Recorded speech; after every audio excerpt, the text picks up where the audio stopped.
Le tribunal électoral en Afrique du Sud a donné mardi 26 mars 2024 son feu vert au parti Wisaiswi, à l'ancien président Jacob Zuma, pour participer aux élections générales prévues le 29 mai prochain. Le Congrès national africain conteste l'enregistrement du nouveau parti en tant qu'organisation. La commission électorale a maintenu que la procédure d'enregistrement était irréprochable, comme le parti de Zuma, qui a exprimé sa confiance à la justice. Le parti au pouvoir est en désaccord avec Jacob Zuma depuis qu'il a annoncé qu'il ne voterait pas pour l'ANC et qu'il ferait campagne pour son parti MK.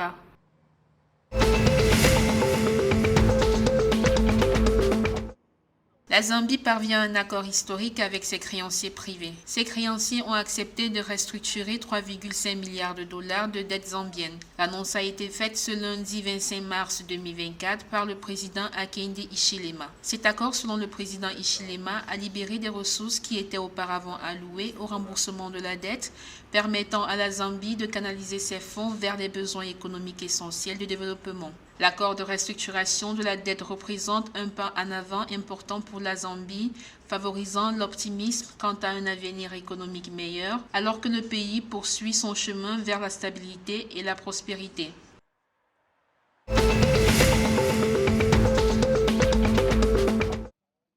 En Angola, les recettes directes de la trésorerie nationale provenant des impôts et taxes sur les activités de jeu au cours de l'exercice 2023 ont généré plus de 10 milliards de kwanza selon les données de l'Institut de supervision des jeux. Cette hausse est due au processus de réforme en cours dans le pays.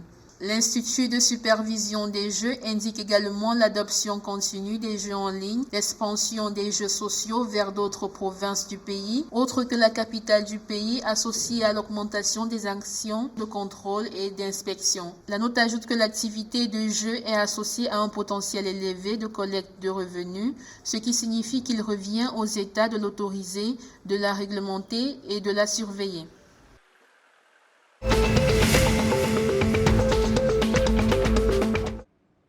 Pour la mise en place d'un meilleur système intégré de gestion des dossiers, le Mozambique prend conseil auprès du Zimbabwe pour numériser son système judiciaire. C'est dans ce cadre que le président de la Cour suprême du Mozambique, Adelino Manuel Muchanga, a rendu visite le 20 mars à son homologue zimbabwéen, Luc Malaba. Comme de nombreux pays en Afrique, le Mozambique poursuit le processus de transformation numérique des secteurs clés de son économie.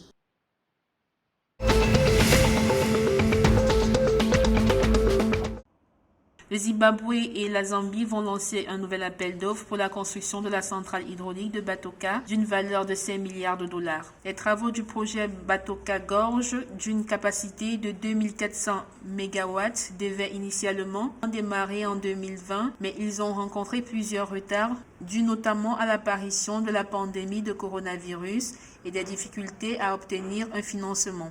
Batoka servira de mesure d'atténuation à certains des problèmes hydrologiques de Kariba, tout en contribuant directement à une augmentation significative de la capacité d'approvisionnement en électricité dont la Zambie et le Zimbabwe ont besoin.